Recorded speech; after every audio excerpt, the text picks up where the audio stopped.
Hey guys, Dave from Nerdarchy, for nerds by nerds, hang out with this nerd. Nerdarchy is Ted. And today we're going to go over the 5 questions to build a better backstory in your D&D game.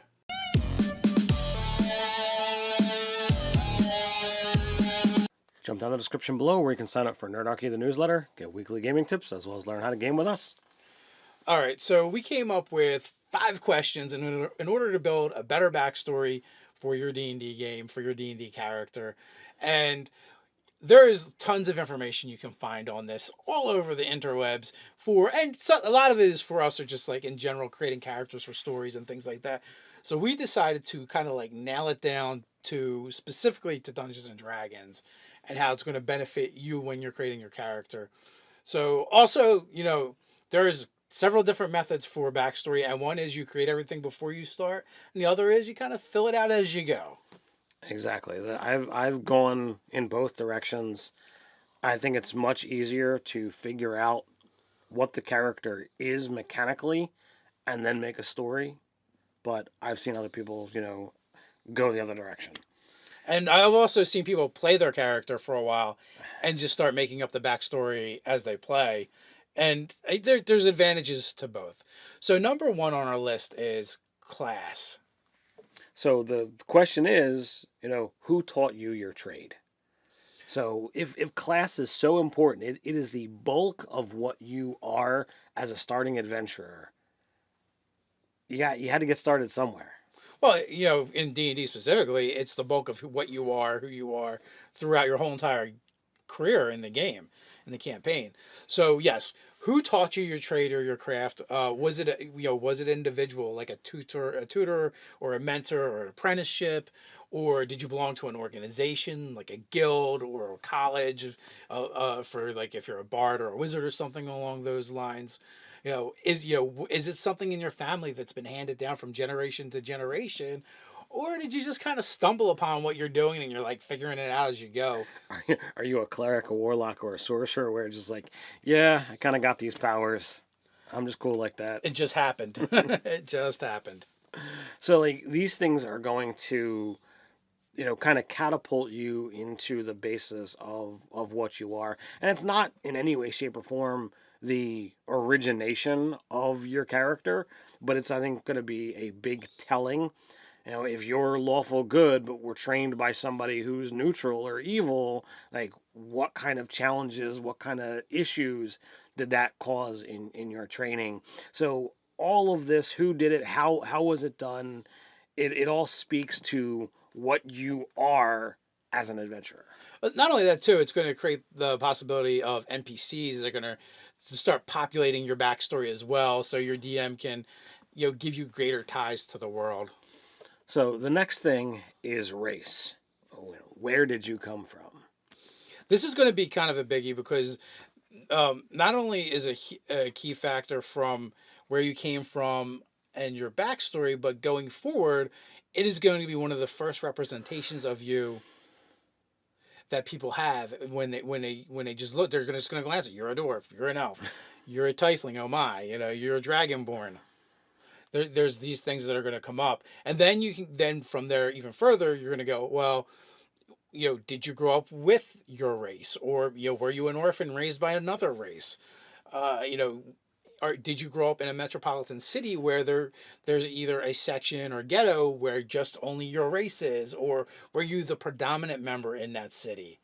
So having that, it's a very open-ended question, and it speaks to the home city of your race, or the where you existed for your youth and your pre-training years, and gives you this foundation to really build upon, so that well, I started here, I ended here.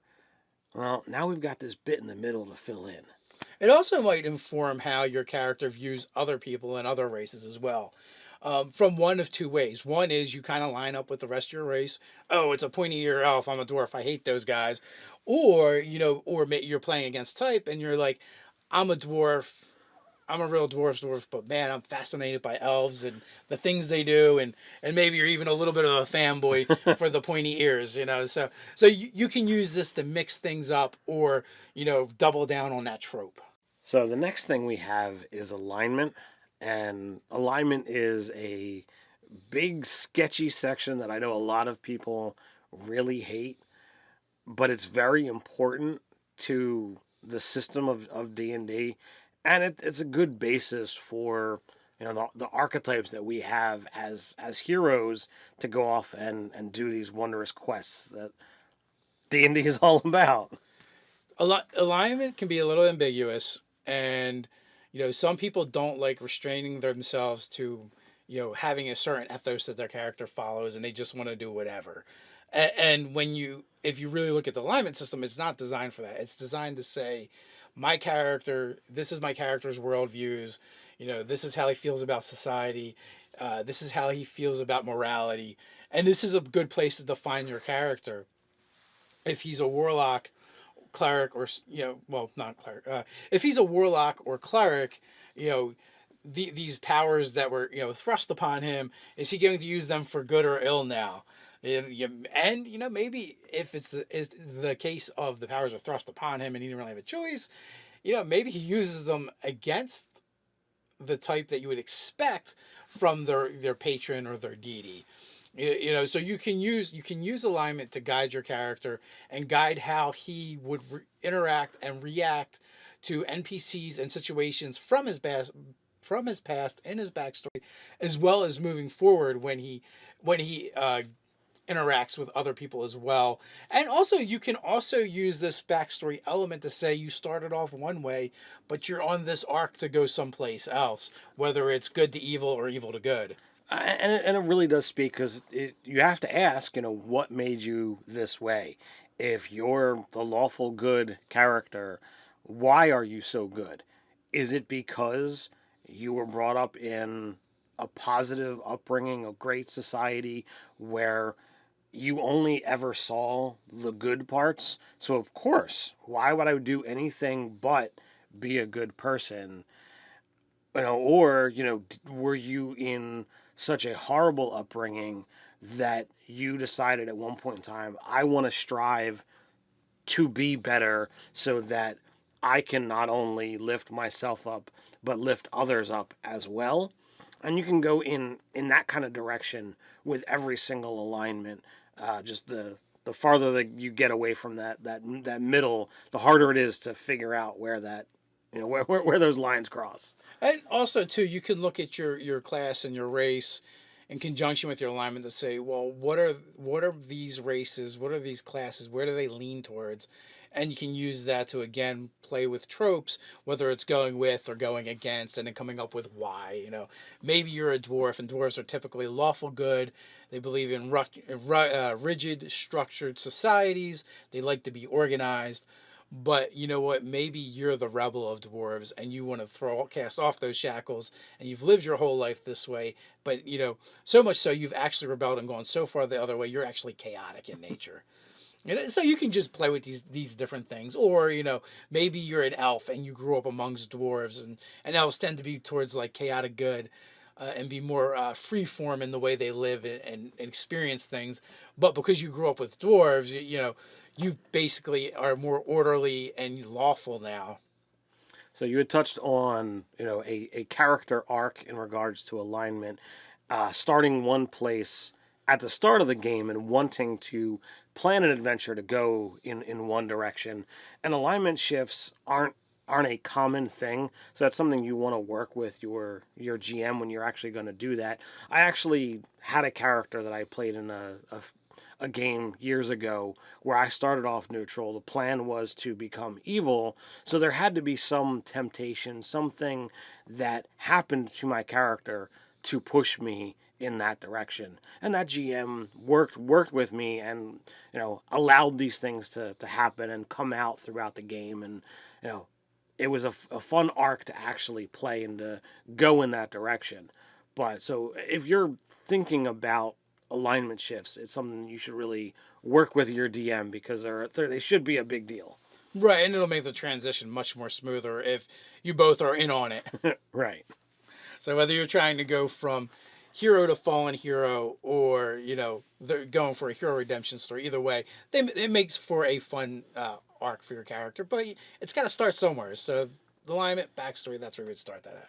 So a lot of people play within 5th edition with the basic stat array, and stats are just as telling on a character as anything else. So yeah, we can get into the good stuff, but the real telling point is going to be why is your dump stat so bad? What is it that your 8 is going to be telling about your character? Not this creates places for you to role play. It affects how your character is going to interact with the world around them, whether it's in combat, whether it's using skills and proficiencies. It's just going to come up, and you can use it as a tool. You can also say when you're looking at your backstory, going, well, why is he like that? Why do you have an 8 dex? Do you have a bum knee? Are you just big and clumsy? Why do you have an 8 strength? Were you stricken with an illness when you were young and you never quite recovered? You never grew the muscle mass, or maybe you have a 8 constitution and you're sickly. These tell a lot. I play a character in the Saver Dice game, Jogo the Giant, and he's got his dump stat as intelligence. He was raised on the street, and part of his backstory is he grew up as a feral child, so he was never educated, and those parts of his brain just didn't develop. He's more in tune with his senses and feeling his way through life than thinking about things. And my character in your game, he's got an 8 strength, and he's very very smart, very studious.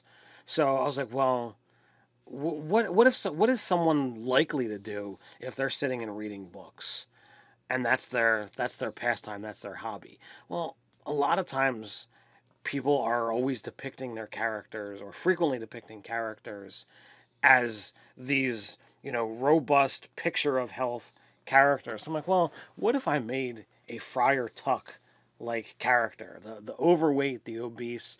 So his you know character flaw is he likes to read, and while reading, he likes to eat.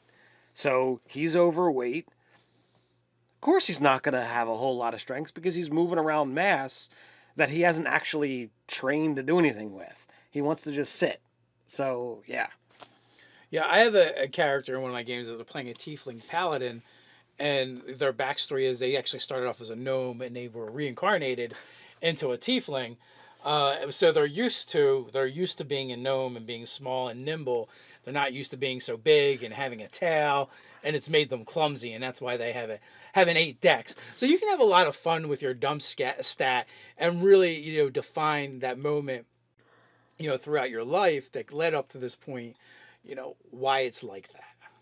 So, our last thing that we're going to touch on is, amusing background. So, in 5th edition, you have a background choice, and that's going to be telling of what your character is. So, we ask the question of how is that background going to affect your everyday choice? Right. If your background was a profession like soldier, sailor, guild artisan, right? The question is, well, why are you an adventurer now? How come you no longer pursue that? Or if you have one of these backgrounds that are kind of like, you're born into them, or they kind of happen to you, like maybe urchin or noble. How has that affected your character? How has that affected your character's outlook on life? If you're a noble, are you very charitable and you want to help a lot of other people, or do you see peasants and you turn and walk away because you don't want to be near smelly peasants? So the urchin gives you, like, all right, you've got a leg up. It's the easy way to get out of that life because you literally had nothing. As the noble, you're kind of taking a step down and going out and doing something. So, are you rebelling against your parents? Are you hunted? Like, is something going on? Is there a rival noble house and they're trying to do your family in? So all of these things kind of point you in that direction when you've got a trade, be it a guild artisan, entertainer, that kind of stuff. Is there a rival? Are you trying to outdo someone? Are you trying to go and explore to find ways to become better at that? And adventuring is just how you're getting there, and you really just want to do your thing. It just happened. It just kind of happened. Or even an example of the noble, like, is it that you want your own legacy, so you're going out to create it? So there's a lot of different ways that these things can affect you. There's also things like folklore, or folk hero, and hermit. Both of those specifically say something has happened in your life. You found something, you overcame something. There's a pivotal moment in your life tied right directly to your background. So that should be something that you include in your backstory. So with the hermit, like, you've spent years, in isolation. How are you going to deal with crowds? How are you going to deal with large groups of people? Maybe traveling with a group of 3 to 5 others, not so bad. But when you get to town, do you feel like the shakes? Do you have issues stepping foot into large areas? If you're a folk hero, do you walk through the town where people love you and you just soak in the glory? Or do you run from it because it's like, oh God, I don't want to go through this again? There's so many different ways, and like with the hermit, you've discovered a secret of some sort. What does that mean? Could it be something larger in the campaign? So there's a lot of fun things you can do with this stuff, and this stuff gives fodder to your DM. And there's different styles of doing a backstory. Now, if you are a person that likes to write really long, in-depth backstories, that's fine, but write it for yourself because you enjoy it, not because you expect a bunch of people to read it. And you might just want to include a too long didn't read for your GM so he can get the highlights of what's important. That was a personal note for me. And on the flip side of that, you can literally write the too long didn't read as your backstory. There's no reason why it has to be 15 pages. You can do it in a couple sentences or a paragraph or two. Whatever style suits your gaming preferences is perfectly fine. Also, there is the person who comes up with a bare minimum background and wants to flush it out as you play, or maybe they want to create it as you play. Maybe they just enjoy, you're with your party and you're role playing with the other players at the table, and through that it comes out that you're a folk hero, but you never really talked about the event, and that's when you want it to come out. So certain things like that you might want to discuss with your DM, because things like folk hero, that really is a defining moment in that character's life. So your DM may not want it sprung on him or her right away. Like, oh, you're walking into this town and it's, oh well, this is where I'm the hero. What? Yeah. This was supposed to be a place you guys had never been. I wanted to do this. But again, these are kind of things you would like suss out in your session 0. What do you feel about this? Build a better backstory. Is there anything we missed? Is there anything that you think we got wrong? You can continue the conversation down in the comments below. While you're down there, don't forget to like, share, and subscribe. You can patronize us in a good way over on Patreon. So until next time, stay nerdy.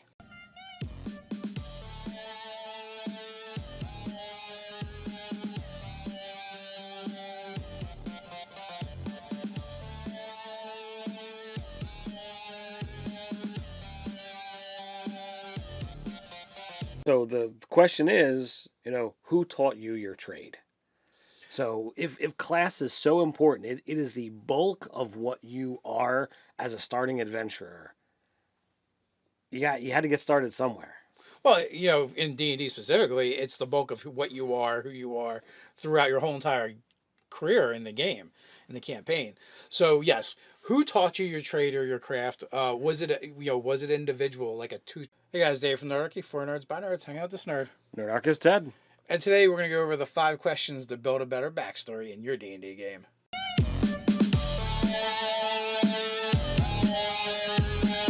Jump down the description below where you can sign up for Nerdarchy the News Letter, get weekly gaming tips, as well as learn how to game with us. All right, so we came up with 5 questions in order to build a better backstory for your D&D game, for your D&D character. And to a tutor or a mentor or an apprenticeship, or did you belong to an organization like a guild or a college, for like if you're a bard or a wizard or something along those lines? Is it something in your family that's been handed down from generation to generation, or did you just kind of stumble upon what you're doing and you're like figuring it out as you go? Are you a cleric, a warlock, or a sorcerer where it's just like, yeah, I kind of got these powers, I'm just cool like that? And just there is tons of information you can find on this all over the interwebs and so a lot of it is for us, or just like in general creating characters for stories and things like that. So we decided to kind of like nail it down to specifically to Dungeons and Dragons and how it's going to benefit you when you're creating your character. So also, there's several different methods for backstory, and one is you create everything before you start, and the other is you kind of fill it out as you go. Exactly. I've gone in both directions. I think it's much easier to figure out what the character is mechanically and then make a story. But I've seen other people, go the other direction. And I've also seen people play their character for a while and just start making up the backstory as they play. And there's advantages to both. So number one on our list is class.